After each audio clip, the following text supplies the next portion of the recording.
खरं तर काँग्रेसचे प्रदेश उपाध्यक्ष आणि महाविकास आघाडी मधून तिकीट न मिळाल्यामुळं काँग्रेस आणि अपक्ष असे दोन अर्ज भरलेले विशाल पाटील आपल्यासोबत आहेत. खरं तर अपक्ष तुम्ही काल अर्ज भरले, काँग्रेस आणि अपक्ष दोन. आता ही आमची घराची 14वी लोकसभा निवडणूक आहे.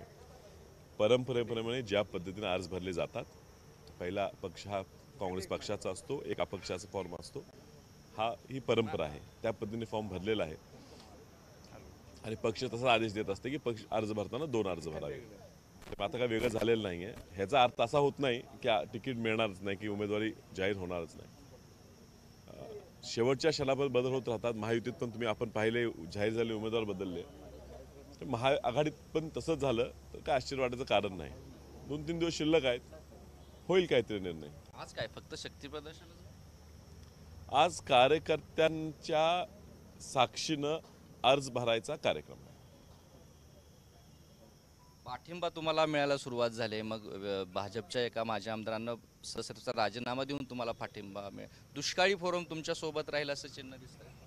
सर, मी पेपरला वाचलं. आज सविस्तर ह्या विषयावर मी आजच्या सभेत बोलणार आहे. आणि एक गोष्ट विरोधकांनी सातत्यानं केलं होतं की तुम्ही 5 वर्ष मागचे विजनवासात होता, कुठेही संपर्क नव्हता, लोकांच्या मध्ये नव्हता आणि लोकसभेची निवडणूक सुरू झाली आणि तुम्ही बाहेर पडला.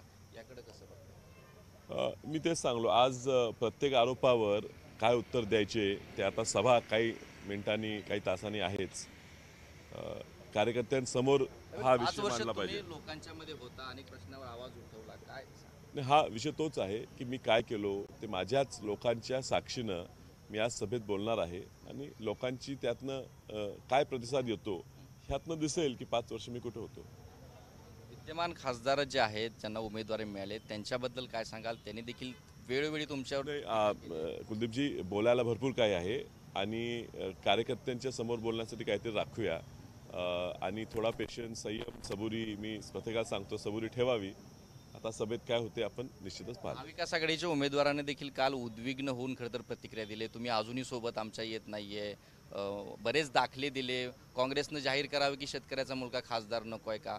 तुमच्याकडे आजपर्यंत सांगली लोकसभेची जागा आहे वसंतदाच्या घराण्यावर. एवढा आग्रह मग का?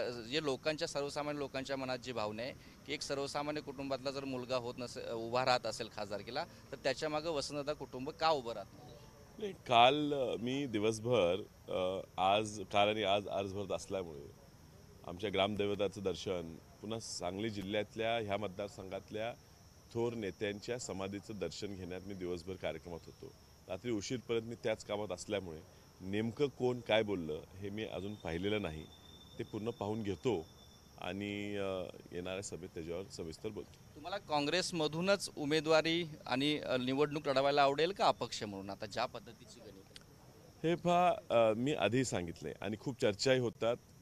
भरपूर ठिकाणी बोललं जात होतं विशाल पाटील भाजपमध्ये जातील का, इथं जातील तिथं. मी आधी सांगितलं की माझं काँग्रेसवरच प्रेम आहे, आमच्या कुटुंबियांचं आहे आणि आमच्या पुढच्या पिढीत सुद्धा ते तसं राहावं ही आमची अपेक्षा आहे.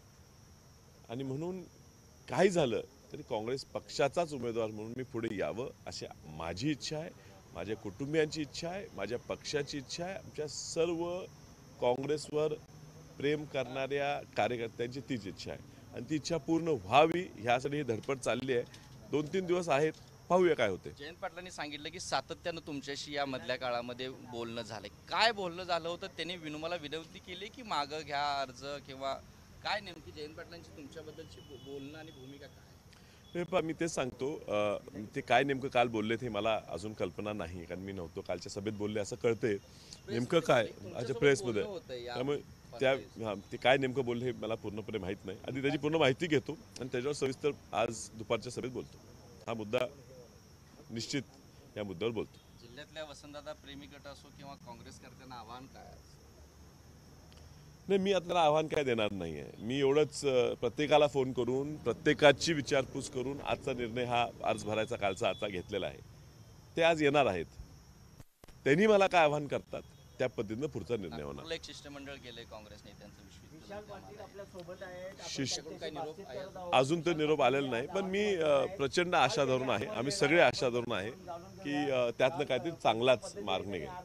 तर विशाल पाटील यांनी भूमिका स्पष्टपणे केलेली आहे की अजूनही आम्हाला काँग्रेसकडून आशा आहे आणि एक विश्वित कदम यांच्यासह एक शिष्टमंडळ नागपूरमध्ये बैठका देखील त्याबाबत सुरू आहेत आणि काँग्रेस पक्षाकडूनच आम्हाला निवडणूक लढवायला आवडेल आणि त्यामुळेच विजयाची त्या ठिकाणी खात्री आहे असा देखील आशावाद व्यक्त केला आहे. आज मोठं शक्ती प्रदर्शन विशाल पाटील या मेळाव्याच्या माध्यमातून करतायत. प्रत्यक्ष अप्रत्यक्षरित्या त्यांनी 2 अर्ज हे कालच भरलेले आहेत. आज त्यामुळं विशाल पाटील यांचं एक मोठं शक्ती प्रदर्शन आज आपल्याला दिसून येणार आहे आणि त्या शक्ती प्रदर्शन मेळाव्यामध्ये विशाल पाटील अनेक भूमिका या स्पष्टपणे बोलतील. त्यांनी आत्ता जरी थेटपणे काही गोष्टी बोलणं टाळलं असलं तर या मेळाव्याच्या माध्यमातून अनेक भूमिका या स्पष्टपणे मांडण्याचा विशाल पाटील प्रयत्न करणार आहेत. कॅमेरा पर्सन निलेश शेवाळ्यासोबत कुलदीप माने, ABP माझा, सांगली.